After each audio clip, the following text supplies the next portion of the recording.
Top HRT vloggers po para sa buwan po ng May 2024. Ang bagong pasok po dyan ay si Virgilin Cares.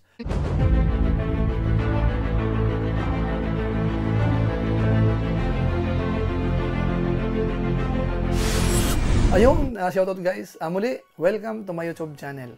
Ito po si Kuya Julay, ang inyong katugang, ang inyong kalingap. Na muling buwabati po sa inyo ng magandang araw, magandang gabi. Sang sulok man po tayo ng mundo naroon. At sa araw na ito, meron po tayong panibagong vlog. Pag-uusapan po natin yung patungkol po sa mga charity vloggers po sa Pilipinas na kung saan sila po ay sinusuportahan ng maraming mga viewers. Sila po yung nagkaroon po ng maraming views para sa buwan po ng May 2024. So alamin po natin, sino ho kaya ang nagkaroon po ng pinakamataas para sa buwan po ng May? Na-maintain po kaya nila yung kanilang ranking nung nakaraang buwan, yung kanilang views? Tapos sino po kaya ang malalaglag doon po sa dati nating ranking noong April 2024? At saka sino po ang bagong papasok po sa ngayon? So pag-uusapan po natin yan, alamin po natin lahat yan dito po sa channel po ni Kuya Julay. Pero bago po yon, konting paalala po. Baka sakaling meron pa po ditong hindi nakasubscribe sa ating YouTube channel, huwag po natin kalimutan, Julay Paunil. Tapos pakipindot lang po yung notification bell button para lagi po tayong updated sa aking mga video upload. So maraming salamat po sa inyo. Tapos meron din po tayong Facebook page. Pwede rin po nating suportahan. Paki-follow po yun, tapos paki-like. At saka po pwedeng i-share po yung mga upload po natin dyan. So maraming salamat po sa inyong lahat. Ngayon, tuloy na po tayo. Pag-usapan na po natin yung mga charity vloggers po dyan sa Pilipinas. Na kung saan po ngayon, yung iba po, ang laki po ng itinaas. Bagamat yung karamihan ho, medyo bumaba ng konti. Pero sa kabuuan, maraming channel pa rin po yung mga nagpe-perform po ng maganda, mga kabayan natin. Lalong-lalo na po, yung isa po dyan na kabayan natin na nasa Africa. Ngayon po nasa Pilipinas, kaya nag-trending po yung kanyang channel. Tapos isa pa po, yung kaibigan po natin, kung inyo pong naalala si Ka-Business Official, ilang buwan po natin na hindi isinama. Dahil nga po nagkaroon ng konting problema yan sa mga bashers, mga kabayan po natin. Pero kahapon, nagkausap kami, balik pag-charity po si Ka-Business, mga kabayan po natin. Kaya suportahan po natin yan. Kaya sa pagkakataong ito, isasama na po natin. Ano po kaya ang rank ni Ka-Business sa ngayon? Ngayon, bago po natin umpisahan, meron akong maiksing disclaimer po. Yung gagawin po natin ay simpleng review lamang po ito. Parang channel review sa mga charity vloggers sa Pilipinas. Based po ito sa Social Blade at saka po sa YouTube channel. At hina-highlight po natin dito yung bilang ng views at bilang po ng subscribers. At wala tayong intensyon na pag-away-awayin po sila. Ang sa atin po ay bigyan kayo ng tabulation o kaya ranking para magkaroon ng idea yung mga supporters at alam ninyo kung nasaan na po yung mga sinusuportahan po natin. Ngayon, para hindi na po magtagal, umpisahan na po natin. Ang unahin ho natin ay yung dating ranking para sa buwan po ng April. Balikan po natin sandali. Ito yung ating top 7 nung nakaraang buwan, April 2024. Ang nanguna po ay si Kalingap Rab. Nagkaroon po siya ng 30.42 million views. Sinusundan po ni Pugong Biyahero, merong 22.15 million views. Tapos yung third po natin, Pinoy in Equatorial, 6.64 million views. Tapos pang-apat, Bal Santos Matubang, 4.84 million views. Tapos pang-lima po natin, Daddy Frankie, meron po siyang 4.82 million views. Pang-anim natin, Roel of Malalag, 4.79 million views. Tapos yung pang-pito, Tekram, 4.64 million views. At yung pang-walo po natin, si Dr. Love, meron po siyang 3.61 million views. So sila po yung ating top 8 charity vloggers para sa buwan po ng April 2024. Ngayon ang tanong, sino po kaya sa kanila ang malalaglag po sa ating rank 8 para sa buwan po ng May 2024? Ito po ay walang iba kung hindi po si Dr. Love. At siya po ay papalitan naman ni Virgilin Cares dahil po si Virgilin Cares, mga kababayan po natin, ang laki po ng itinaas. Di ba, napanood po natin itong mga huling linggo, balik pag-charity po uli si Virgilin Cares, mga kababayan po natin. Kaya pumalo po kaagad yung kanyang views. Malalaman po natin yan dito. Kaya puntahan na po natin yung statistics ng kanilang YouTube channel. Ito na po yung mapapasama po sa ating top 8 charity vloggers po para sa buwan ng May 2024. Panoorin po natin. Unahin po natin si Daddy Frankie. Ang kanyang video views for the last 30 days ay umabot po ng 4.115 million views. Bumaba po siya ng 20%. Tapos ang kanyang bilang ng subscribers na nadagdag for the last 30 days ay nasa 14,000. Bumaba rin po ng 25%. Ang kanyang bilang ng subscribers ay nasa 634,000. Tapos yung total video views nasa 104,592,742. Ngayon sunod po natin si Tekram. Ang kanyang video views for the last 30 days ay umaabot po ng 4.716 million views. tumaas po ng 5.5%. Tapos yung kanyang bilang ng subscribers naman na nadagdag for the last 30 days ay nasa 10,000. Tapos yung kanyang bilang ng subscribers sa ngayon ay nasa 2.58 million. Tapos yung total video views ay umabot po ng 819,502,620. Ang kanyang rank sa Pilipinas ay pang 100. Ngayon sunod naman po natin si Ruel of Malalag. Ang kanyang video views for the last 30 days ay umabot po ng 4.878 million views at tumaas po ng 5.7%. Tapos yung kanyang added subscribers naman for the last 30 days ay nasa 11,000, bumaba po ng 15.4%. Tapos yung kanyang bilang ng subscribers sa ngayon ay nasa 388,000. Total video views nasa 105,237,989. Ang kanyang rank sa Pilipinas ay pang 662. Ngayon sunod po natin si Virgilin Cares. Ang kanyang video views for the last 30 days ay umabot po ng 5.483 million views. Ang laki po ng itinaas, 773.7%. So kitang-kita po natin dito sa graph, talagang ang laki ng itinaas. Ang kanyang bilang naman ng subscribers na nadagdag for the last 30 days, mataas din, 80,000. At tapos yung kanyang bilang ng subscribers sa ngayon ay nasa 1.98 million. Total video views, 182,336,936. Ang kanyang rank sa Pilipinas ay pang 144. Ngayon sunod po natin si Kuya Bal Santos Matubang. Ang kanyang video views for the last 30 days ay nasa 7.62 million.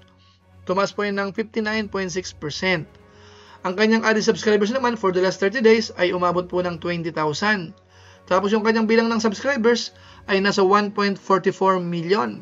At ang kanyang total video views, umaabot na po ng 439,277,246. Tapos ang kanyang rank sa Pilipinas ay pang 188. Ngayon sunod po natin si Pugong Biyahero. Ang kanyang video views for the last 30 days ay umabot po ng 15.546 million. Bumaba po ng 27.3%. Tapos yung kanyang bilang ng subscribers for the last 30 days ay umabot po ng 30,000. Bumaba rin po ng 40%.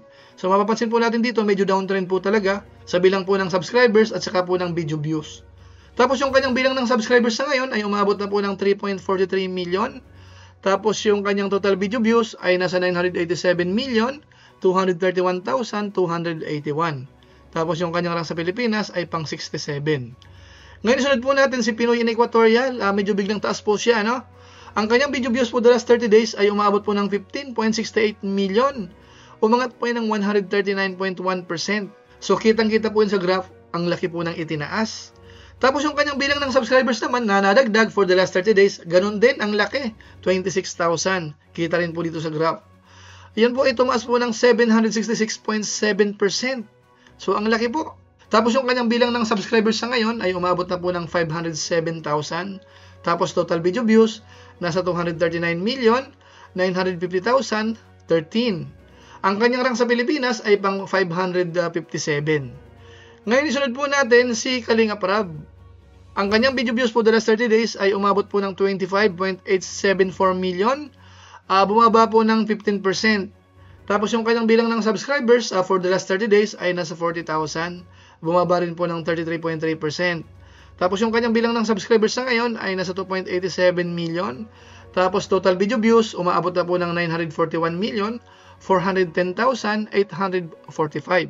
Tapos yung kanyang rank sa Pilipinas ay pang 86. So yan po mga kababayan po natin. Yan po ang statistics ng kanilang YouTube channel. Based po yan sa Social Blade.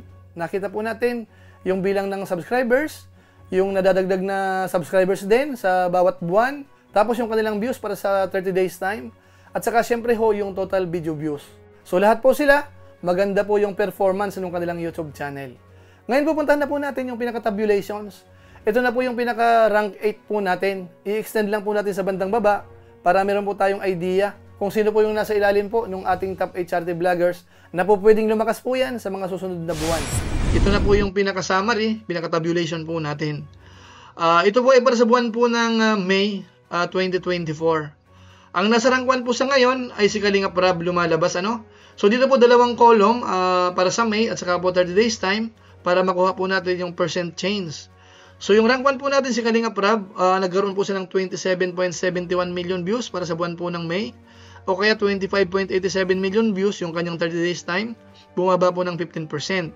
Ang nasa rank 2 po natin ay si Pinoy Equatorial. So, biglang taas po siya, no? Ito na po ang pinakamataas niyang naabot, lumalabas mula po nung nire-review po natin. Nagkaroon po siya ng 16.85 million views para sa buwan ng May. Tapos 15.68 million views naman yung kanyang 30 days time. Tumaas po yun ng 139.1%. Tapos yung pangatlo po natin, si Pogong Biyahero, meron po siyang 16.11 million views para sa buwan ng May. Tapos 15.54 million views naman yung 30 days time, bumaba po ng 27.3%. Tapos yung rank 4 po natin, Kuya Bal Santos Matubang, meron po siyang 7.87 million views para sa buwan po ng May. Or 7.62 million views naman yung kanyang 30 days time. Umangat po yun ng 59.6%. Tapos yung rank 5 po natin, si Virgilin Cares, bagong pasok po yan. Meron po siyang 5.65 million views para sa buwan ng May. 5.48 million naman yung kanyang 30 days time. Tumaas po yan ng 773.7%. Ang laki po niyan. Tapos yung pang-anim natin, Roel of Malalag. Meron po siyang 5.17 million views para sa buwan ng May. 4.88 million naman yung para sa 30 days time. Tumaas po ng 5.7%. Tapos yung rank 7 po natin, si Tekram. Meron po siyang 4.90 million na views para sa buwan ng May. Tapos 4.72 million views naman yung para sa 30 days time. Tumaas po ng 5.5%. Tapos yung rank 8 po natin, Daddy Frankie. Meron po siyang 4.62 million views para sa buwan ng May. 3.67 million views naman yung 30 days time. Bumaba po ng 13.4%.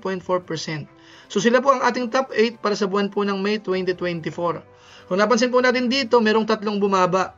Si Kalingap Rab, 15% ang ibinaba. Pugong Biyahero, minus 27.3%. At saka po si Daddy Frankie, 13.4% ang ibinaba. The rest ho, lahat po yan ay tumaas. So ngayon po ang gawin natin, i-extend po natin sa bandang baba. Ito po yung nasa rank 9, si Dr. Love. Kahit po bago pa lang po ito sa pagcha-charity, nagkaroon po siya ng 4.30 million views. Tapos yung pang 10 po natin ay si Ka-Business Official. Meron po siyang 2.74 million views. Rank 11, Wildlife PH, 2.45 million views. Rank 12, Jason Tesorero, 2.39 million views. Rank 13, Kalingap Edo, 2.37 million views. Rank 14, Lori Aquino Talita, 2.26 million views. Rank 15 natin, King Lax, 2.04 million views. At saka po si Kalingap Tata, rank 16, meron po siyang 2 million views. So ito naman po yung below 2 million. Rank 17 natin, Kalingap Dan, 1.93 million views. Rank 18 natin, Kalingap Alvin, 1.79 million views. Rank 19, The Hungry Syrian Wanderer, 1.48 million views. Tapos rank 20, Kuya Noli Vlog, 1.20 million views. Rank 21, Rampage Channel PH, 1.02 million views. At saka po yung rank 22 po natin, si Archie Hilario, 1.18 million views. So medyo tumaas po yung kay Archie. Tapos si Sweet Mary Vlog po, doon sa mga nagtatanong, meron po siyang 2.37 million. Ngayon yung iba pa pong mga charity vloggers na hindi po napasama dito sa ating ranking, hindi nagkaroon po ng million views pataas, si Narine Osi, Mix Molino, Mang Eli, Tito Herns, Mr. Bentiboy Vlogs, tapos si Papa Dins. Medyo mababa po yung nakuha po nila para sa buwan po ng May 2024. So ito po yung ating ranking ng mga charity vloggers po sa Pilipinas. So ayan po mga kababayan po natin. Iyan po yung ating top 8 charity vloggers po para sa buwan po ng May 2024. Ang bagong pasok po dyan ay si Virgilin Cares. Kitang-kita po natin, talagang biglang lakas po nung kanyang views. Ang hihintay na lang po natin na mag-active po sa pag-YouTube ay si King Lax. Medyo po kasi konti yung kanyang upload, kaya yung kanyang views ay nandun lang po sa range na yun. Medyo may kaliitan po. Pero kapag ka po ay nag-active po uli, kamukha ni Virgilin Cares, sigurado ho, papalo po kaagad yan. Ngayon puntahan naman po natin yung ranking, i-compare po natin nung nakaraang buwan at saka po ngayong buwan. Makita po natin kung bumaba, tumaas, o kaya na-maintain yung kanilang ranking. Ngayon puntahan naman po natin yung ranking nila. I-kumpara po natin nung nakaraang buwan at saka po yung ngayong buwan, kung tumaas or bumaba. Ngayon ang nasa rank 1 po natin sa ngayon ay si Kalingap Rab. Dati po siyang rank 1, ngayon po ay rank 1 pa rin. Ang pangalawa po natin, Pinoy Equatorial, dating rank 3, ngayon po ay naging rank 2. Tumaas po yan. Tapos yung pangatlo natin, Pogong Biyahero, dating rank 2, bumaba po ngayon sa rank 3. Tapos yung pang-apat natin, Kuya Bal Santos Matubang, dating rank 4, maintain po siya sa rank 4. Tapos yung panglima natin, Virgilin Cares 2.0, dati pong rank 23, ngayon po ay rank 5 na, ang laki po ng itinaas. Tapos yung pang-anim natin, Roel of Malalag, dating rank 6, ngayon po ay rank 6 pa rin. Tapos yung pang-pito po natin, si Tekram, dating rank 7, ngayon po ay rank 7 pa rin. At yung pang-walo natin, Daddy Frankie, dating rank 5, ngayon po ay rank 8. So medyo po bumaba. So yan po mga kababayan po natin, iyon po yung ranking nila sa ngayon. kinumpara po natin nung nakaraang buwan. Ngayon, puntahan naman po natin yung kanilang total video views at saka po yung kanilang subscribers as of May 31, 2024. Ang nangunguna po ay si Pugong Biyahero. Meron na po siyang 987.23 million na views. Tapos rank 2, Kalingap Rab, meron siyang 941.41 million views. Rank 3 po natin, Tekram, 819.50 million views. Rank 4, Kuya Bal Santos Matubang, 439.28 million views. Rank 5 natin, Pinoy in Equatorial, meron po siyang 239.95 million views.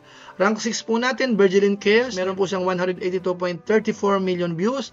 Rank 7 po natin, Roel of Malalag, merong 105.24 million views.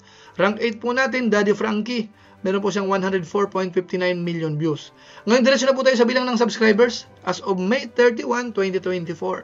Ang nasa rank 1 po ay si Pugong Biyahero. Meron na po siyang 3.43 million subscribers. Rank 2 po natin, Kalingap Rab, 2.87 million subscribers. Rank 3 po natin, Tekram, 2.58 million subscribers. Rank 4 natin, Virgilin Cares, 1.98 million subscribers. Rank 5 natin, Kuya Bal Santos Matubang, 1.44 million subscribers. Rank 6, Daddy Frankie, 634,000 subscribers. Rank 7 natin, Pinoy in Equatorial, 507,000 subscribers. At saka po si Roel of Malalag, rank 8, 388,000 subscribers. So yan po mga kababayan po natin, naipakita ko na po sa inyo yung mga importanteng data para dito po sa mga charity vloggers po dyan sa Pilipinas. So masasabi lang po natin, congratulations po sa lahat ng mga charity vloggers dyan sa Pilipinas na walang sawang tumutulong po sa ating mga kababayan. Yung iba po sa kanila talagang full-time, yung iba naman medyo hindi masyado, pero ang mahalaga po dito ay nakakatulong base po sa kakayanan natin. Lalong-lalo na po yung mga walang sponsor, pero yung pagtulong po nila ay tuloy-tuloy. Doon naman po sa hindi po napasama sa ating top 8, masasabi lang natin, sipagan lang po natin. Baka sakaling sa susunod na buwan, kayo po ay mapasama rin po dito sa ating top 8 charity vloggers. Siya nga po pala, ito namang pinapakita po natin, sabi nga ni Pugong Biyahero, ito po ay numbers lang. Kung sakasakali pong mababa yung sinusuportahan ho natin, huwag tayong malungkot. Dahil sa YouTube po, ganun talaga, minsan mataas, minsan mababa. Minsan naman, halos pare-pareho ang kanilang views. So, depende po yan sa pagsuporta po ng ating mga viewers at saka po sa kanilang content. Kung ito po ay magugustuhan or hindi ng ating mga viewers. Ang napansin po natin dito, si Kalingap Rab po, na-maintain po yung rank 1, bali pangalawang buwan ngayon. Tapos yung nasa rank 2 po, si Pinoy in Equatorial, biglang taas po siya. Dahil po yan, si Pinoy in Equatorial ay nasa Pilipinas. Siyempre ho, talagang ma-highlight po yan. Tapos si Pugong Biyahero naman po, siyempre medyo naging inactive po siya nung nakaraang buwan. So may epekto po kasi yan sa algorithm. So kumbaga ho, nagre-recover pa po yung channel ni Pugong Biyahero. Abangan po natin sa susunod na buwan, baka sakali ho makarecover na po yan. Tapos yung kaibigan naman po natin, si Ka-Business, nasa rank 10 po siya, Kahit medyo po hindi siya masyadong nag-charity nung mga nakaraang buwan, mga nakaraang linggo. Pero sa ngayon po, sabi niya, balik charity po siya. So abangan po natin sa susunod na buwan po kung kaya ni Ka-Business na makumbinsi po uli yung kanyang mga viewers nung nagustuhan po siya sa pag-charity. Ano po mga kababayan natin? So maraming salamat po sa lahat po ng sumubaybay dito po sa ating maiksing report po uli sa inyo. Channel review po ng mga charity vloggers po sa Pilipinas. Kung inyo po itong nagustuhan, pwede po nating i-share sa ating mga kaibigan, sa ating community. Maraming salamat po sa inyo. So muli, maraming salamat po sa mga charity vloggers po dyan sa Pilipinas na talagang napakasipag maghanap po ng matutulungan. At siyempre po sa ating mga viewers, sa mga subscribers po ni Kuya Julay sa YouTube channel, sa ating followers sa ating Facebook page, yung Julay Paunil 2.0. Maraming salamat po sa inyo. Lalong-lalo na po yung mga hindi po nag-i-skip ng ads, masipag mag-like at saka po talaga nag-share ng ating mga videos. So muli po, ito si Kuya Julay, ang inyong katugang na pansamantalang nagpapaalam po muna.